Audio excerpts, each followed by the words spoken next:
Организатором проведения круглого стола выступил Институт демократии в партнерстве с Главным управлением образования Гагаузии и неправительственной организацией из Приднестровья «Родолюбица». Председатель консилиума Института демократии Андрей Баршевский отметил, что целью круглого стола является установление контактов между педагогическими сообществами двух берегов и налаживание общения. Цель данного мероприятия – это установление контактов между педагогическими сообществами с двух берегов Днестра.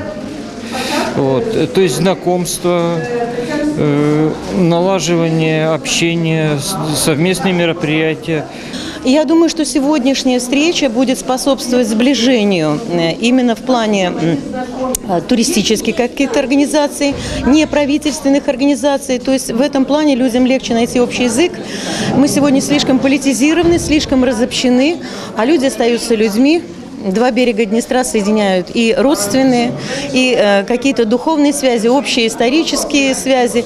Поэтому я надеюсь, что мы сможем выработать какие-то обоюдные решения, которые будут интересны и тем, и другим, то есть и правому, и левому берегу Днестра. Людмила Жекова, специалист Главного управления образования Гагаузии, сообщила, что участники встречи детально поговорят о своих проблемах и задачах, чтобы совместными усилиями улучшить воспитательный процесс подрастающего поколения. В рамках таких мероприятий участники обмениваются опытом, посещая учебные заведения и культурные учреждения, как в автономии, так и в Приднестровье. В прошлом году мы у них тоже были.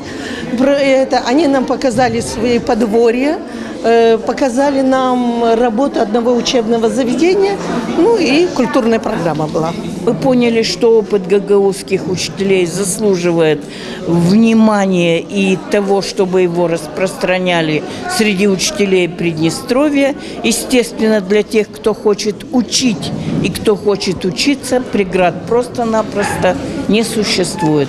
Мы приехали за опытом, мы его получим. Надеемся, что из общения с нашими учителями наши коллеги из Гагаузии тоже найдут для себя что-то полезное, потому что это очень грамотные, молодые, толковые люди. Радует то, что мы обмениваемся опытом. Радует то, что учителя Приднестровья приезжают к нам. Далее, в прошлом году мы ездили в Приднестровье. Мы посещали школы, спортивные школы, лицеи, гимназии, музеи. Радует то, что мы участвуем в проекте. Очень хочется надеяться, что будет дальнейшее продолжение этого сотрудничества. Хочется больше участвовать в проектах, общаться с неправительственными организациями, тем самым привлекать еще и детей. Данный семинар является продолжением проекта по укреплению мер доверия между двумя берегами Днестра, который реализуется Институтом демократии уже второй год. По словам организаторов встречи, семинары для педагогов двух берегов Днестра проводятся как в Приднестровье, так и в Гагаузии. Также издана книга «Активные методы гражданского обучения», которая раздается участникам семинара как пособие. После семинарского занятия участники круглого стола посетили краеведческий музей села Авдарма.